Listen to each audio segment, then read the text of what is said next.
اعوذ باللہ من الشیطان الرجیم بسم اللہ الرحمن الرحیم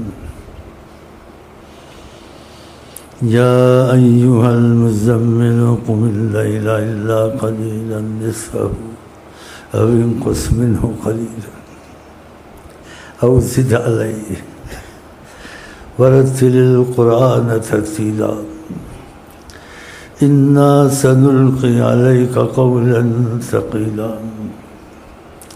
ان ناشئة الليل هي اشد وطئا واقوم قیلا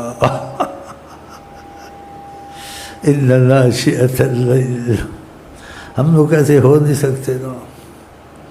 یہ قرآن کی آیت ہے کہ رات کو جاگ کے قرآن پڑھنا، اس کا مفہوم اشد وطن، بہت کھپتا ہے قرآن دل میں. اشد وطن ہمارا تمہارا نصیب ہو جائے باتوں تک اور بولنے تک نہ ہو، ہمیں کچھ مل جائے قرآن سے.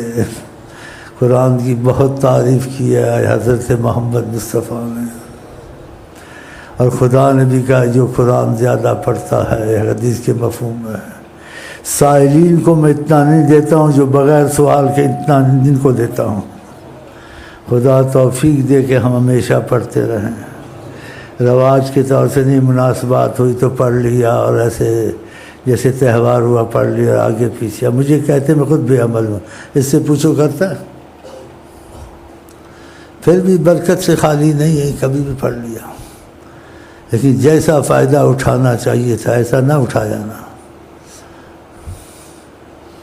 لیکن یہ نصیب کی بات ہے، ہر کسی کے حصے میں نہیں.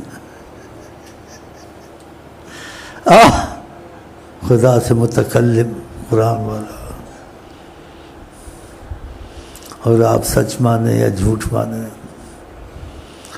طریقت میں جو بات حدیث میں بھی نہ آئے اگر شیخ کہہ دے تو اس کو سچی مانیں. اگر سچ جھوٹ کا نہیں پتہ چلتا ہے واللہ عالم کہہ دے.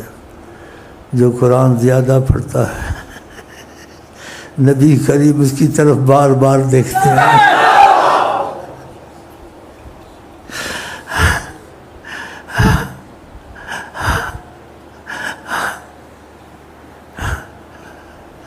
وہ دیکھنا کتنے کرم اتارتا ہوگا. وقفوں سے پھر نظر اٹھاتے دیکھتے ہیں. ہم کم وقت بیٹھے کھانا پینے کو روتے رہتے ہیں. ان کے ہو گئے کھانا تمہارے منہ تک آ جائے گا. آقا جی گھر میں بیٹھے تم کو شہنشاہ بنا دیں گے. ہاں.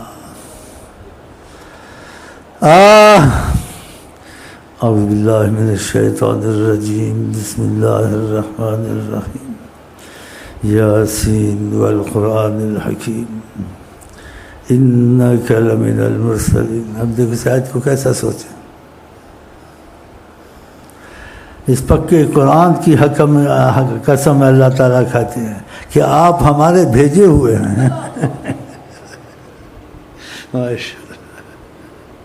علی صراط مستقیم، بالکل سیدھے راستے پر ہیں آپ. اللہ قسم کھا رہا ہے.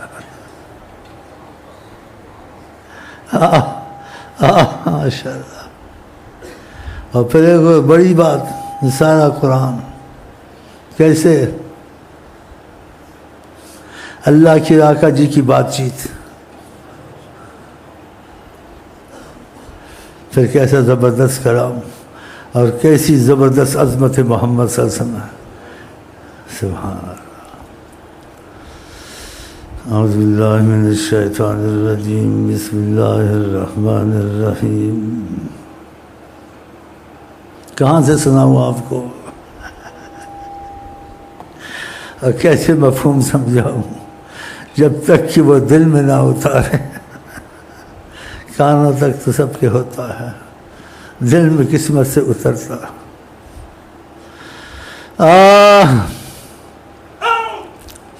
اعوذ باللہ من الشیطان الرجیم بسم اللہ الرحمن الرحیم ألم نشرح لك صدرك ووضعنا عنك وزرك الذي أنقذ ظهرك ورفعنا لك ذكرك فإن مع العسر يسرا إن مع العسر يسرا فإذا فرغت فانصب وإلى ربك فارغب صدق اللہ العظیم.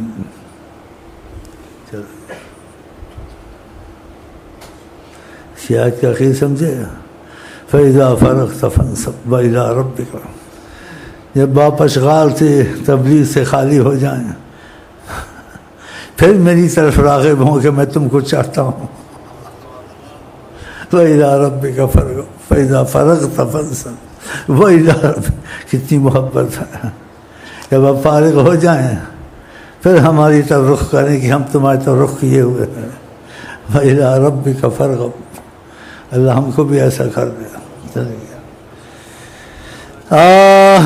حدیث شریف میں آتا ہے یہ آقا جی محبت کرواتے ہیں اپنے سے کہ میری باتوں کو، میرے طریقے کو، میری عادتوں کو پسند کرو. میری عادتوں کو. آقا سے عادات کس کی اچھی ہو سکتی ہے؟ میری عادتوں کو، میری سنتوں کو پسند کرو. اس لیے محبت کی شدت سے یہ کہا ہے، ورنہ وہ تو خود ہی سنت زندہ کرے نہ کرے. کہا من احیا سنتی، جو میری عادتوں کو زندہ کرے فکأنما احیانی، اس نے گویا مجھ کو زندہ کیا. اتنی محبت امت ہے. یہ محبت کے تقاضے کہ ہم کیا ان کو زندہ کریں گے، وہ ہم کو آپ کو زندہ کرتے ہیں. جیسے والدین بچے کی خیر چاہتے ہیں نا، اس کی منتیں کرتے ہیں، ایسے وہ ہماری آپ کی منتیں کرتے ہیں. سبحان اللہ. اتنے مہربان ہیں حضرت محمد.